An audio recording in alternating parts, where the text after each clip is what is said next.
Well, good morning, good afternoon, good evening, whoever you are, wherever you are, whenever it is for you. For me, it is just past midnight on Tuesday, December the 10th, 2024. That makes this the news for Monday, December the 9th, 2024, day 1020 of Vladimir Putin's war of aggression against the people of Ukraine. The peeps are coming in. Hey, Blue Ariels. Hey, Eli. Hey, cool. How's everybody doing tonight? Hey, Lars. Hey, Darlene. Robert Chapman, how do you do, my friend? Hey, PH. Nice to see you. So, of course, hey, Fitz, what's up, man? Hey, Yorkie, man. Bobby in silent mode, silent running. Hey, Big Hawk. How's everybody doing tonight? So, of course, the thing that I have to start with, hey, Andy, the thing that I absolutely have to start with is the Russians asking NATO for help to get their people out of Syria. I have been, just here in the apartment, just alone sometimes, I just start giggling like an idiot, sometimes cackling out loud like a mad person. It is the funniest shit. It is the biggest irony yet of this war. The Russians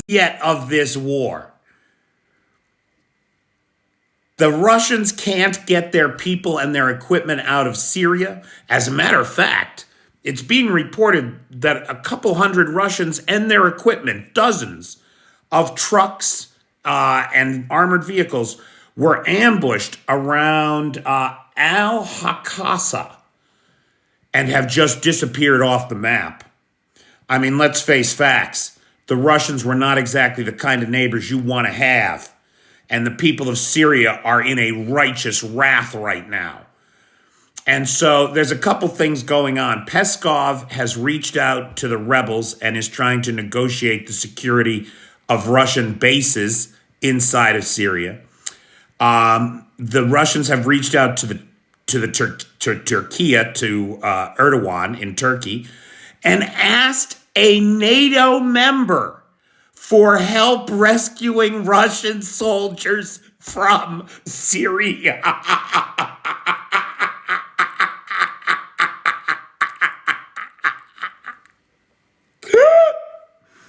I just can't. It's just too great. It's so totally beautiful, brilliant, karmic shit. I love it so much. So, it's not a lie, Jay. It's not a lie. The Turks are helping them, by the way. Several hundred Russian soldiers have crossed the Turkish border. So it's happening. It's a real thing, pal.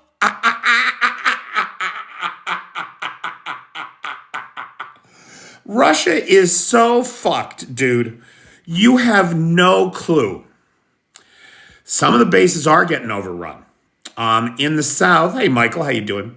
Down in the south of the country where the rebels have taken the border crossing to Jordan, there was a military base that was overrun, loaded with Russian tanks. And that's in their hands.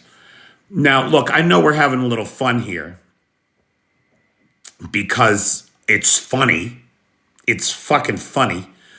And let's not forget, hey, Anthony, hey, Ray, and let's not forget, least we forget, it was Putin that started the Israeli-Hamas war that led to the Israelis striking Hezbollah. It was Russia, right, which was a major part of Assad's support. It was Russia that started the war with Ukraine and then had to pull their men and machines out of Syria to support the war here. They created the geopolitical conditions for the very uprising that was in part sponsored and supported by the Ukrainian GUR. Make no mistake. The main intelligence directorate of Ukraine, the Kamik group, they have stated publicly that they have been in Syria, embedded with the Syrians, conducting anti-Russian operations for the last 6 months. The Ukrainians have been training the Syrian militias on the lessons that they learned from fighting the Russians in Ukraine.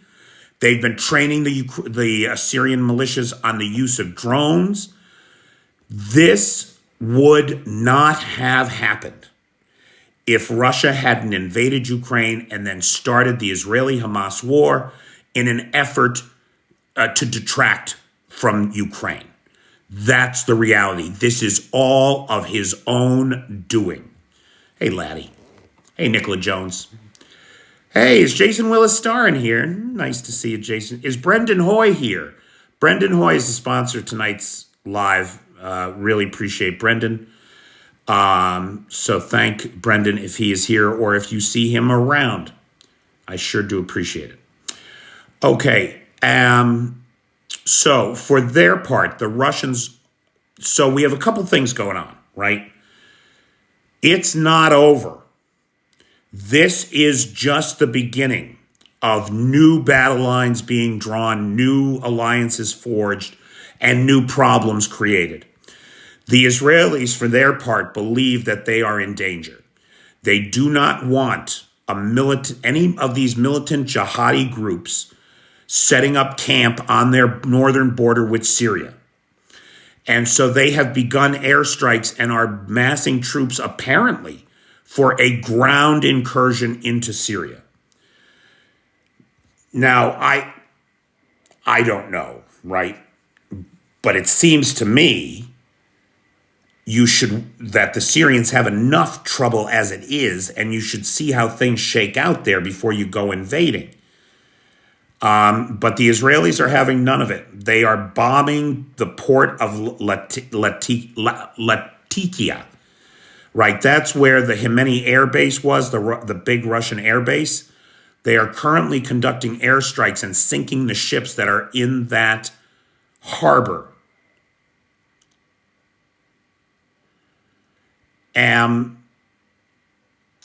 Now, again, I don't know why. One would assume we know that Syria is a transport corridor from Iran, weapons for Hezbollah in Syria and Lebanon, as well as weapons for Hamas. Do some of those go out by ship? I don't know. That doesn't seem likely. But it's not impossible, certainly. Ethelred the Ready says they are taking advantage of the chaos, it seems. Maybe that's what it is.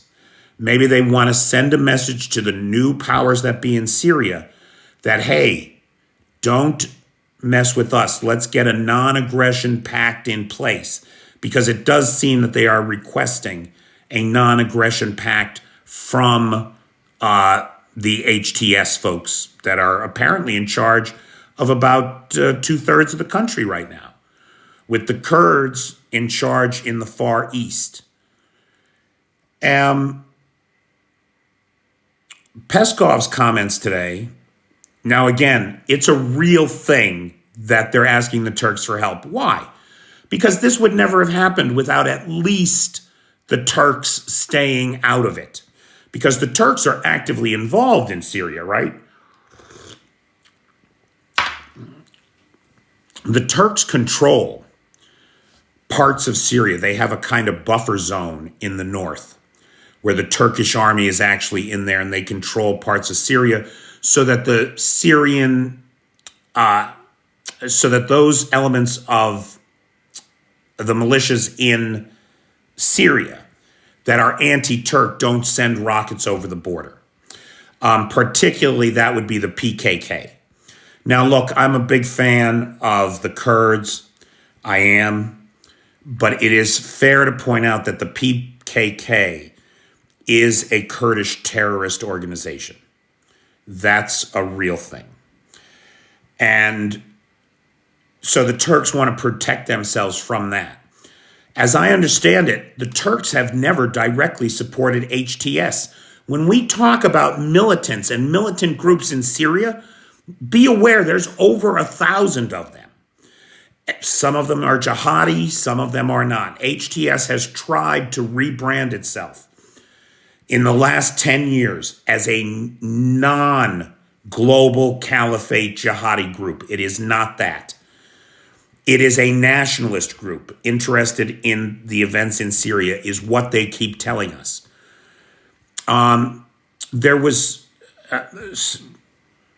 some scuttlebutt that one of the first things that HTS has done is in those areas of the country where the hijab is required, they have said that that is no longer the case, right? That women are no longer required to wear the hijab. Now, I don't know that that's true, but it would be a movement in the right direction. For their part, HTS is saying all the right things.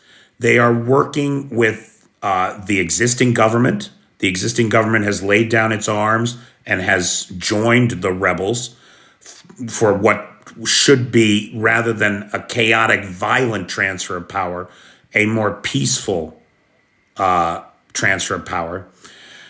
Mercy and Templar, I have seen no evidence of anti-Christian sentiment in this conflict to date. I watched Mass from Aleppo yesterday, right? So as of yesterday, the Christians in Aleppo were celebrating Mass in a normal fashion, unmolested by HTS or other Islamist forces. Bertie says that HTS has broken with Al-Qaeda, of whom they were once like a franchise group of. What's the word I'm looking for?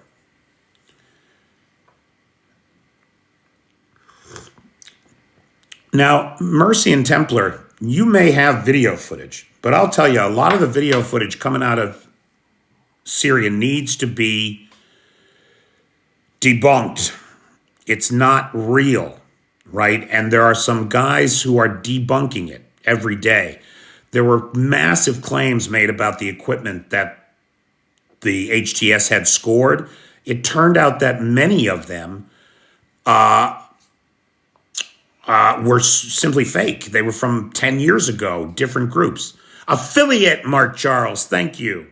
Affiliate. They were an Al-Qaeda, not an ISIS. An Al-Qaeda affiliate. Now, I'm not going to dismiss Mercy and Templar's points quite as quickly as everybody else, because there are elements inside of Syria that think this way, and there's bound to be some sectarian violence in this thing. I think that that's perfectly reasonable. The Israelis attacking Syria caught me so off guard that I should almost preface this whole conversation with, look, you guys know I am not an expert in Mideast relations. I did not have Syria falling on my bingo card as a major coffin nail in Putin's life, but it is.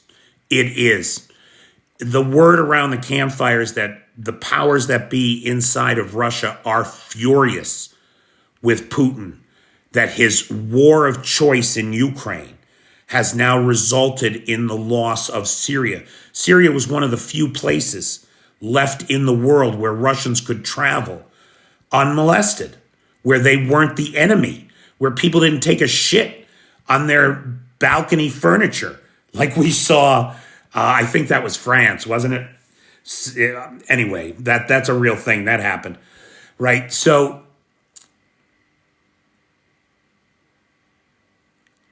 it's a very complex situation, and we're going to have to wait and watch.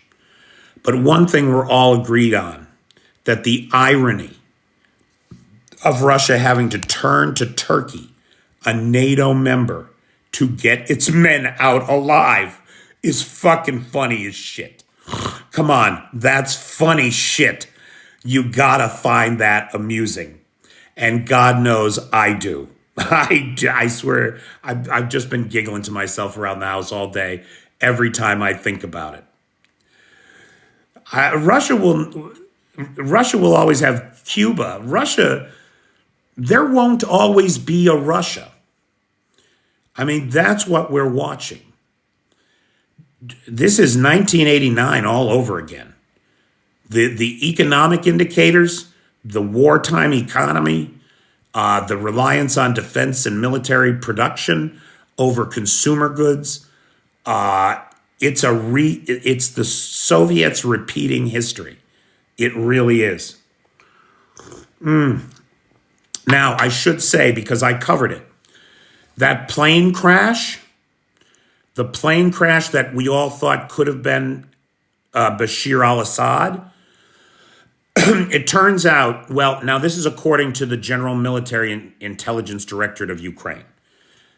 According to them, that whole thing was staged by Russian pilots in an IL-76 to cover Assad's real escape from Syria. It was a disinformation operation to distract the HTS elements in the east and the west of the country, to send them on a search for a downed plane and the body of Assad, while Assad was actually getting away through some other path, some other means. And it does appear that sometime on Saturday evening, Assad and his closest coterie were exfiltrated from Syria by the Russians. Now, I will say this, we still haven't seen him. We've seen the 3-star rebel flag raised over the Russian-Syrian consulate in Moscow. That's a thing. They changed the flag at the Syrian embassy in Moscow today. But we still have yet to see Bashar al-Assad in person. Now, American Life says, I think Assad had already been in Moscow for several days before that plane crash. You're not wrong. We believe that he was in Moscow last Saturday, Sunday, and Monday, but then by all accounts had returned to Damascus. Now, maybe you're right. Maybe he never did. And it was just his family that they got out the other day. That's possible. And no, they didn't waste a plane. They just, as I understand it, they just turned the transponder off so that there was no more flight tracking data, right? They went into a steep dive as if they were crashing, turned the transponder off, and then flew away into the night. Hi, Peter. I hear the Syrians left the air bases for Russia unfortified. I don't know exactly what you mean. As I understand it, there's a lot of Russians trapped inside of Syria at their military bases. They just did not get out in time.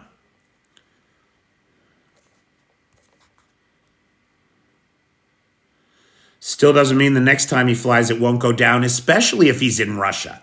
I mean, forget about everybody that wants him dead, right? It's just you're on a Russian plane. Your odds are not good there. Yeah.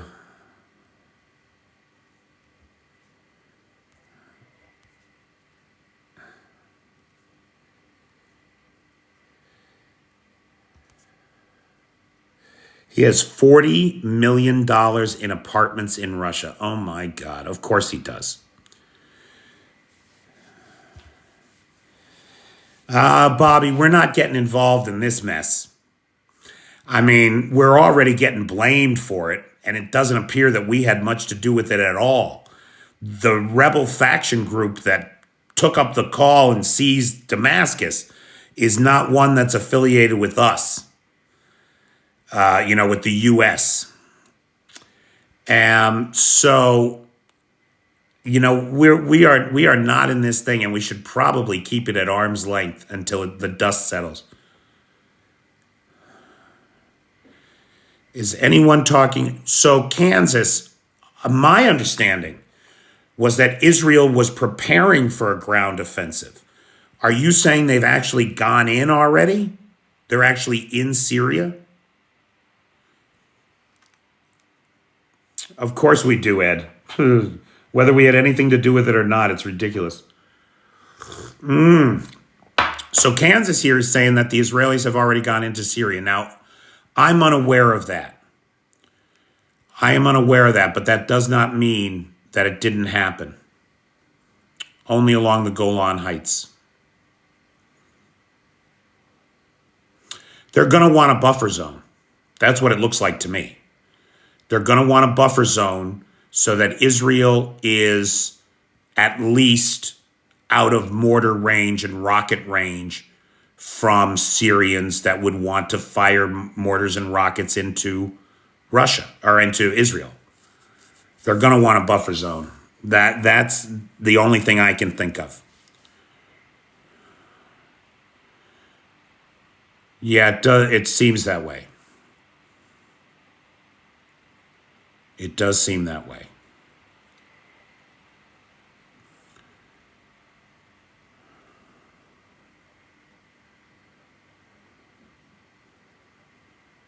Yeah, that's worrisome too. Hey, Russell Kennedy.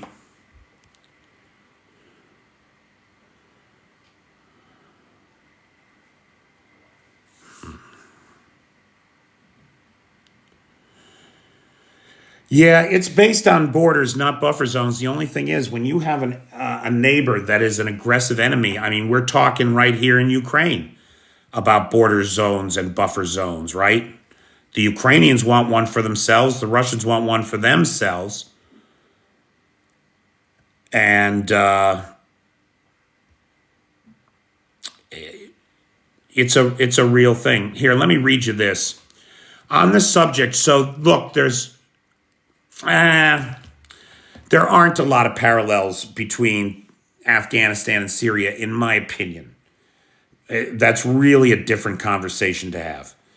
Now, you're right. In the general public's mind, people are going to, when the question of our bungled Afghani withdrawal comes up, people are going to bring up the Russian bungled withdrawal as well. You can be sure of that. I have not heard of any U.S. strikes on ISIS. I thought ISIS in Syria had been eliminated. I thought that ISIS in Syria had been eliminated. I thought that was one of Trump's big claims to fame, was it not? Right, what he sent all those tomahawks after? Okay, catastrophic loss for Russia, military setback in Syria. Russian forces in Syria have suffered one of their biggest setbacks in recent years in a coordinated ambush near al-Hasakah. Hundreds of soldiers, Russian soldiers, have gone missing. Dozens of vehicles were destroyed and vital supplies were lost. Yes, they are taking strikes on ISIS. U.S. troops or U.S.-backed Kurdish forces? Because if there's any ISIS left in Syria, the Kurds are going to want to eliminate them. Some hits in central Syria from USA-backed troops. That makes more sense to me.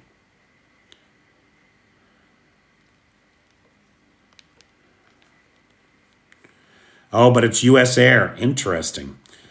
Yeah, you know, this is the danger with war. This is what we have been saying from the beginning on this channel.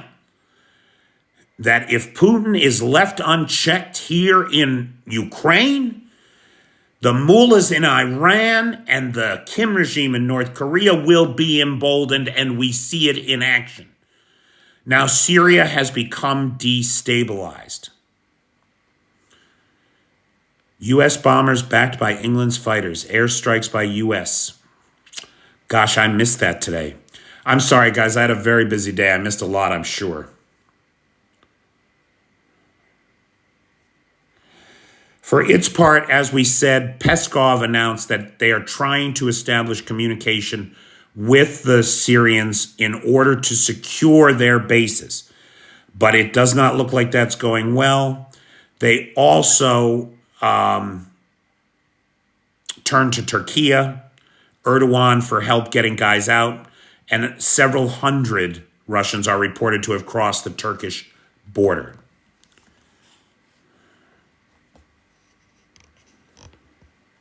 Okay, there's so much happening in such a short amount of time, it's hard to keep up. Yes, it is, PT.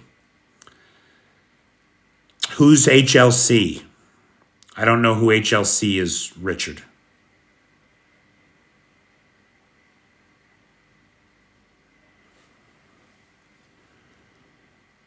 U.S. strikes on Sunday, yesterday. Oh, habitual line crosser. He's good, that guy. Syrians should tell Peskov Foxtrot Oscar? Oh, I got it. Okay, got it. HLC are the Syrian rebels. I think the main Syrian rebel group is HTS, which stands for Hayat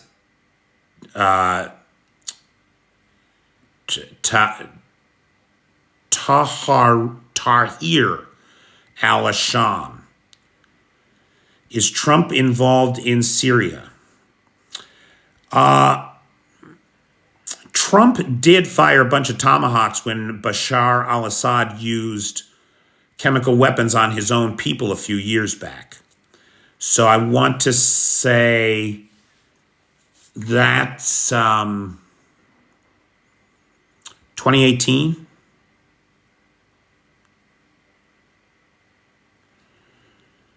When will Trump take credit for Syrian collapse? Any day now. Any day now. You can be sure of it.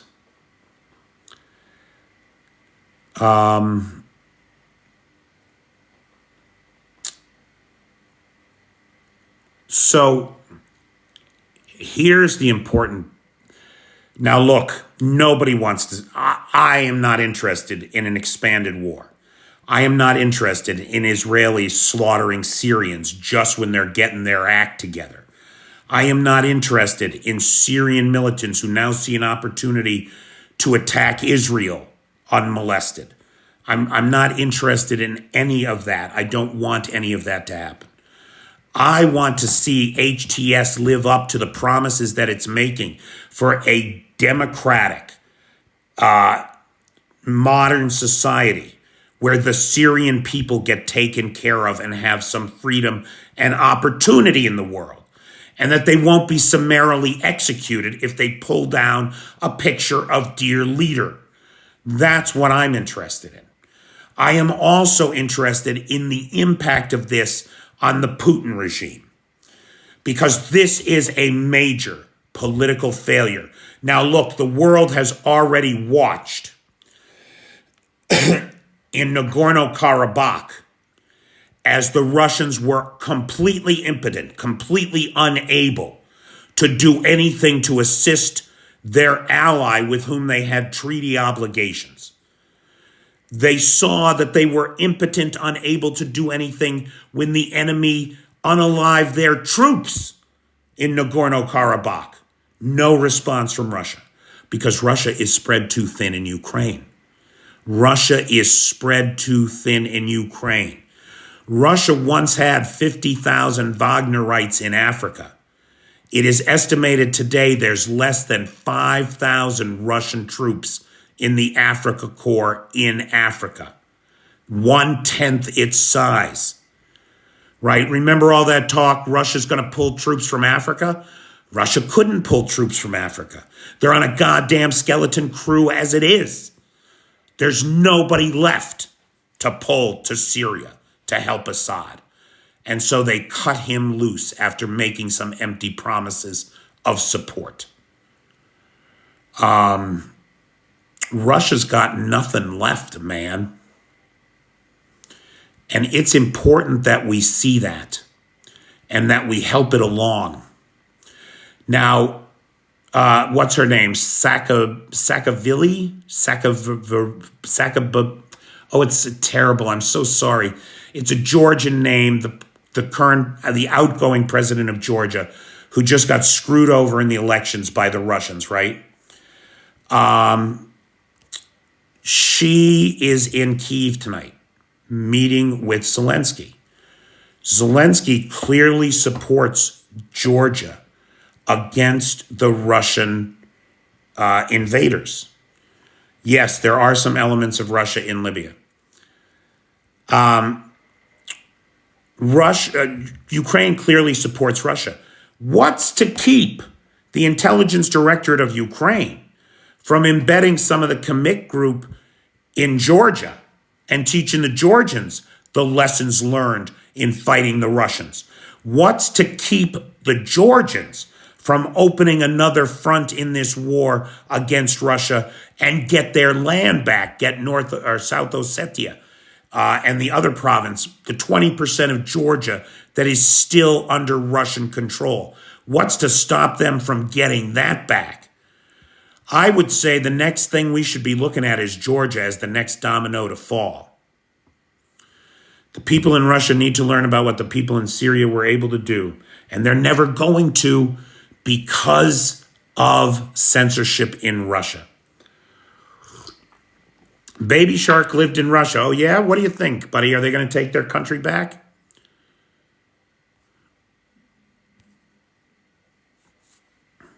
No, Trump cannot get a ceasefire in Ukraine. All of his conditions are non-starters for both sides, right? He wants Ukraine to accept a ceasefire but not go into NATO. Not going to happen. He wants Russia to accept a ceasefire and have NATO troops patrol the ceasefire buffer, the demilitarized zone. Never going to happen. You think Russia, after all its crying about NATO approaching its borders, is going to be okay with NATO troops patrolling the demilitarized zone right on its border? Not going to happen. It doesn't matter if Trump cuts off weapons. I was at the front line, not the front line, I was near the front line. So I was about 10 kilometers away from the front line, just outside of artillery range. And I was talking to a bunch of guys from the Edelweiss group in a safe house there. And these guys, to a man, said the same thing. We will fight with slingshots and arrows if the West abandons us. We will not stop. Because they know what it is to live under the Russians. They know what it is. They're not going to stop.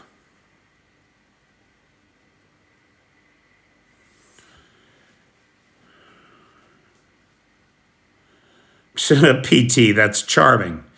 PT summed it up beautifully there. There's a beautiful metaphor for those of you interested in the description. Does not matter. It doesn't matter. You can cut this country off, America. You can abandon this country. It is only to your own shame. It is only evidence that you have been infiltrated by the enemies of democracy and you no longer have the courage of your convictions. If you abandon this fledgling democracy in the face of this evil empire, this autocratic nightmare, that is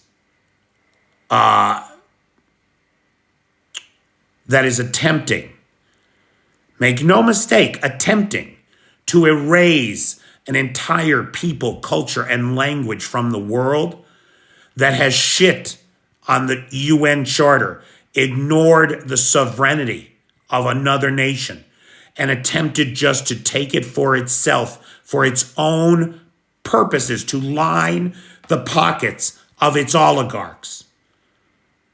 History will remember. Beneficum. History will remember. You are not wrong.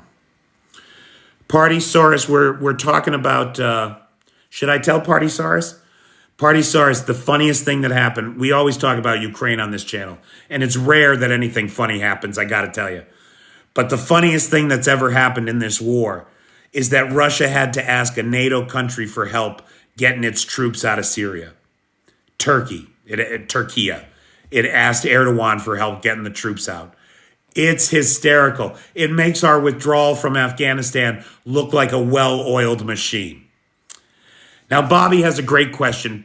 Pete, does Ukraine have enough weapons with Biden's weapons transfer to carry Ukraine till summer? That's our fondest hope, right, Bobby? That's our big hope.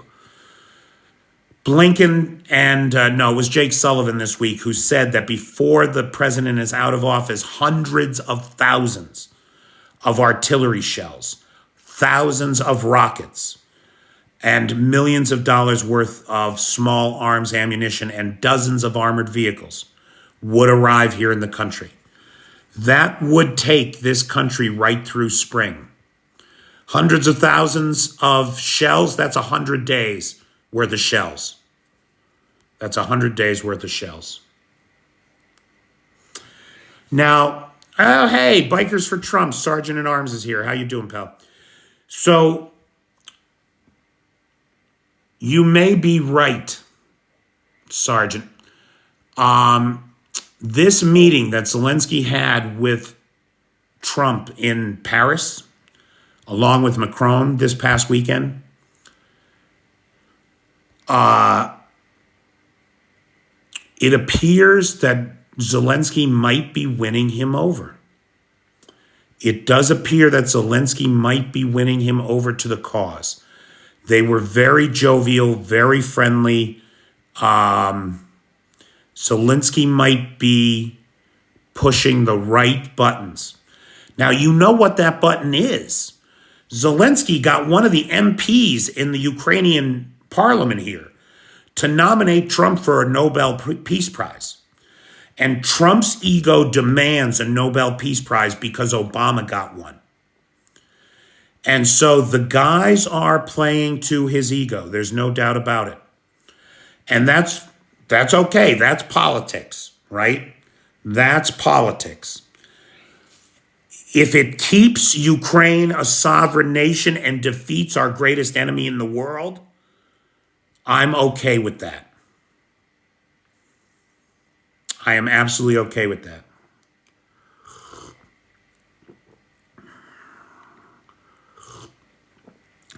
The U.S. has delivered power generators and battery backups to Ukraine. Our dear friend Tony Takiri was here, not with backup units from the U.S., but with backup units from Finland this week. The whole world is sending backup units and power supplies and generators. It's amazing.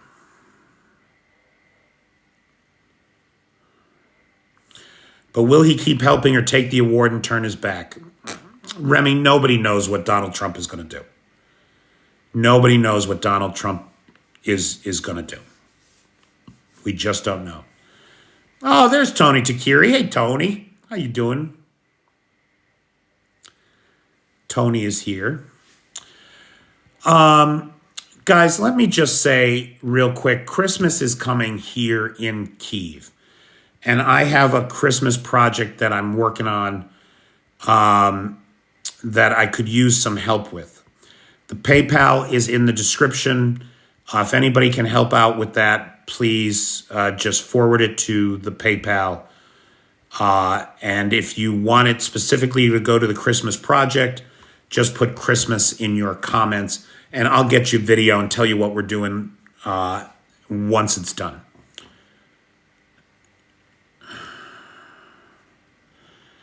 Hey, Angela. How you doing? Hey, Chef Deb. I can't get at it right now. I think on Venmo, I think I'm Pytor, Pytor. I'm pretty sure. If you DM me, I can tell you. I don't use it at all. I don't want to get in the habit of using it, but I will make exceptions if you don't have PayPal. Yo, Joe, what do you know? Boy, you're like, Joe is like the bell to Pavlov's dogs to me. When I see Joe, the son of a bitch, he busts my ass all the time about having access to Taylor ham and egg sandwiches on a good everything bagel. There isn't a good bagel in this whole country, Joseph. And there's certainly no Taylor ham boy. And Joe, I swear to God, it's like immediate, man. Like I could feel my mouth starting to salivate at the idea of a Taylor ham and egg and cheese on an everything bagel.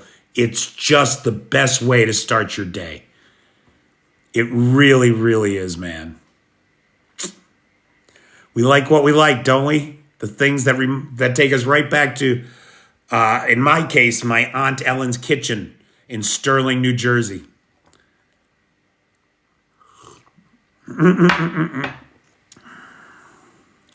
Syria, Georgia, economy. Trump sees this as an opportunity. I hope you're right, pal. I hope you're right. All right, guys, I don't have anything else, really. Let's go to just open Q&A, and let me take a minute to thank Brendan Hoy, who is the sponsor of tonight's live. Let me take a minute to thank the moderator team, who are the best moderators on the Tickety Talk: Cheyenne, Vanetta, PT, Jay, and Travis. Let me thank Nightshade, who has the Peters Peeps group on the Book of Faces, as well as Lars, who has the Discord server and the Alexievich archive. So thank you, everybody who makes this channel possible. And now we'll just talk. I have a little project that I'm working on to help maybe boost some morale at the front line. All up, the whole thing is going to cost about $500 US. Anybody that can help cover those expenses, it would be appreciated. Thank you. Now, what else is going on? Questions, comments, points of observation, or personal need? Anything from anybody about anything? Are there any news about those Houthi guys in Russia? Not Pugga Mahone. There's no real news about the Houthis in Russia. It's thought that there are only about 300 of them. And so the reality is that they could get torn up and eaten up in one day. And with snow on the ground coming from the part of the world that they're coming from, I can't imagine that they're having a good time. I just can't imagine. Thank you, Robert Chapman, for all you do. Robert Chapman is a long-term supporter of the Patreon. Guys, I lost 2 Patreon supporters more than I gained this month. If anybody out there could kick me $5 or $10 a month, please consider joining the Patreon. Wand, that's a sidebar.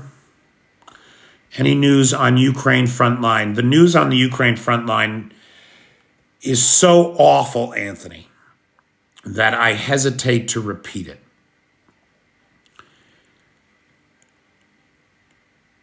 The front line is very slowly creeping forward. Now, when we say very slowly, what does that mean? Well, it means about 1,500 square kilometers since September. Now, a lot of that disappears if you take away the Kursk advance, right? The land inside Russia that the Ukrainians have taken. Suddenly, that 1,500 square kilometers drops to 700. But let's just talk about Ukraine. So the Russians are pushing. Down around Vilka Novosilka, the Russians attacked 25 separate times yesterday. There were 25. That's more than once every hour. They're sending an attack group forward. For 24 hours a day, the pressure is extraordinary. The number of Russians being unalived every day is extraordinary. We just passed the 750,000 mark in men removed from the battlefield by Ukrainian armed forces. 754,000 as of today, plus. The Russians just keep feeding men into the meat grinder. It is costing them, just September's numbers, 54 men for every square kilometer. That's insane. That's insane. But they keep doing it. They keep doing it. Why is Ukraine not drafting younger than 25, Walter? It's a great question. You know, we in the West are so used to signing up for selective service, being ready to ship off at the age of 18, right? Like, we don't think of other ways to think about this. But quite rightly, the Ukrainians make the point that, you know, the human brain is not fully developed until the age of 26. The final layers of myelin on the frontal cortex, the most important part, right? The decision-making core of human consciousness, that is not laid down until the age of 26, the average age of a soldier in World War II. Now, what I think most concerns the Ukrainians is that they are a small country. They don't have the kind of resources to draw on that we do in the US. And they don't want to sacrifice a whole generation of their young people. What the old men my age, 57 years old, are out there on the front line fighting for is to give those kids a chance at a normal life, to give the next generation of Ukrainians a chance to live free as Ukrainians in the world. I believe that is what they think about. And it bothers me a little bit that we're putting pressure on them from the US to change that, to send their young men off to slaughter. It's easy to send somebody else's kids to war. It's not so easy when they're your own. Let's see here. Do you think Trump will stand with Ukraine? I don't know what Trump is going to do. Russell, you had something in here that I wanted to address. It was a good question. Now I can't find it. I don't know anybody named Tenby.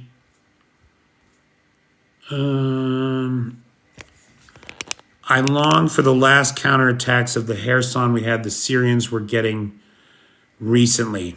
You know, Big D, it could happen. It could happen. Okay, strikes didn't work.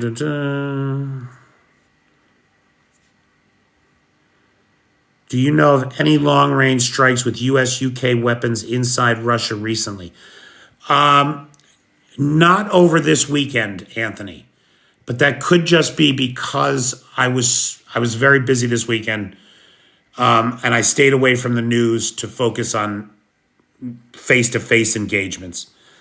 So I cannot say. I really can't. Okay, here we go. Russell Landis wants to know, is it 43,000 KIA Ukrainians? Russell, nobody knows. Nobody knows. Western intelligence agencies recently suggested that the killed in action here in Ukraine was between 80 and 100,000. Zelensky said no, it's not even near that. And that's all we know. The best Western intelligence services say it's between 80 and 100,000. The Ukrainians deny it. And beyond that, I don't know.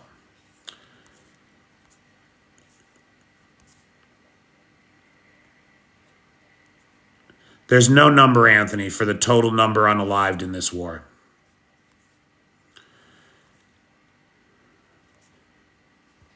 Yes, as soon as I said the average age of the combat soldier in World War II was 26, a lot of you in your head, it just triggered automatically, didn't it? In Vietnam, he was 19. No, 19. No, 19. In Vietnam, he was 19.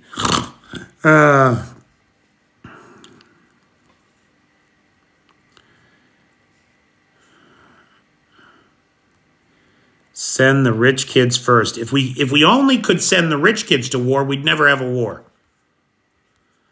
I mean, war is based on the rich person's idea that when things are hard, you can always pay one half of the people to murder the other half. That's basically what war is.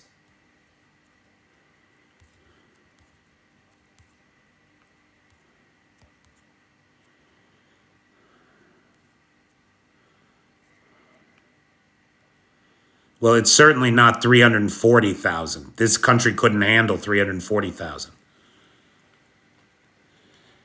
Russian expected lifespan on the front is 2 weeks. That research was done by a guy named Arthur Rahe. Rahe. He's Estonian. He's an Estonian war analyst who was recently deplatformed from YouTube.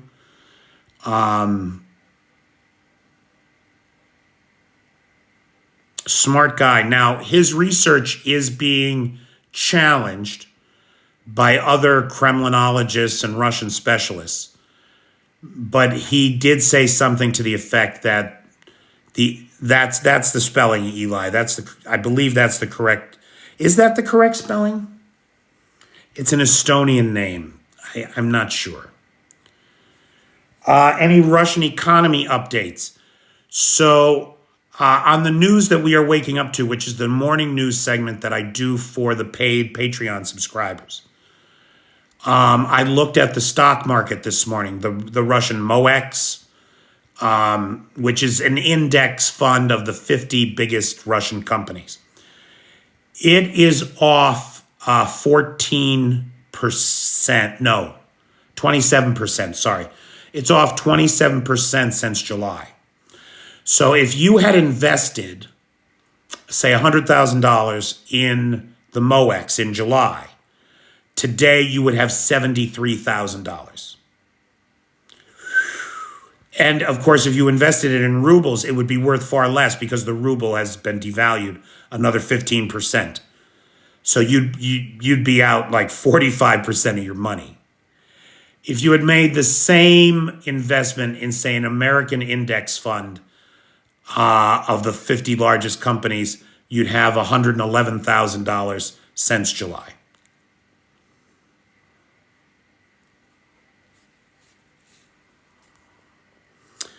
When will the Russian economy collapse? Nobody knows for sure, Bobby. But most economists that I listen to think that the Russian economy cannot last past August.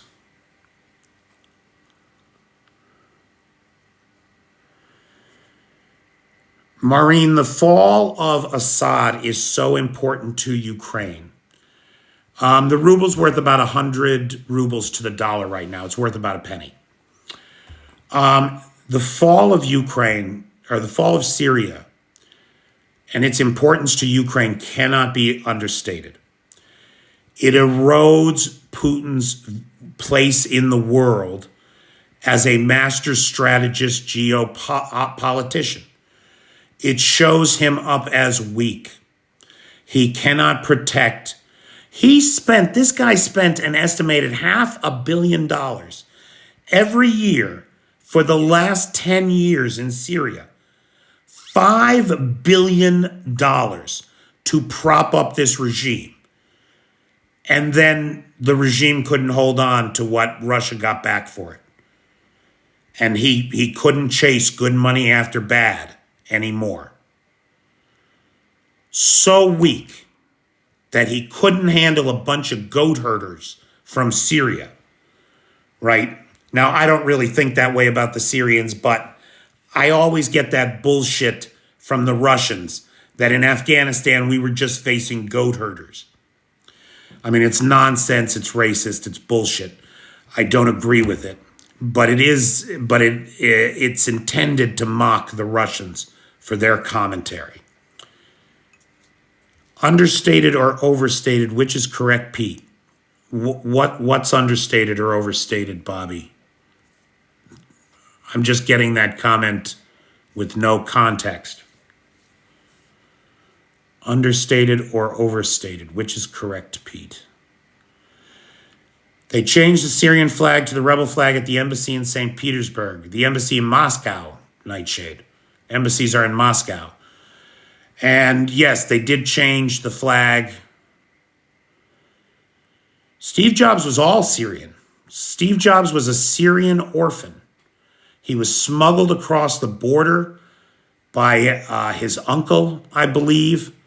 He was put up for adoption in America, where he was adopted by an American-German couple in Palo Alto, California. Why do MAGA Americans believe that only America is sending money to help Ukraine? Because Donald Trump tells them that. Where's Sergeant at Arms? You want to take that one, Sarge? The Chechen Akhmat battalions are goat herders, I've heard. Stop that. You're going to get me banned. I'm doing okay, Anthony. You can go to Syria anytime you like. How much?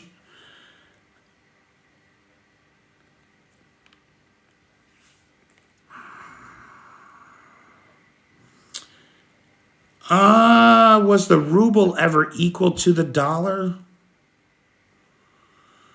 Maybe under the Tsar. Never in the, as I recall, in the history of the USSR. But I don't know. I'd have to look at a chart.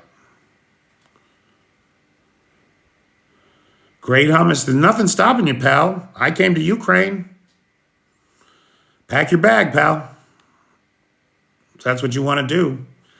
But have a plan. Have something worthwhile to do while you're there. That's in the interest of the people there. And then I'm all for it.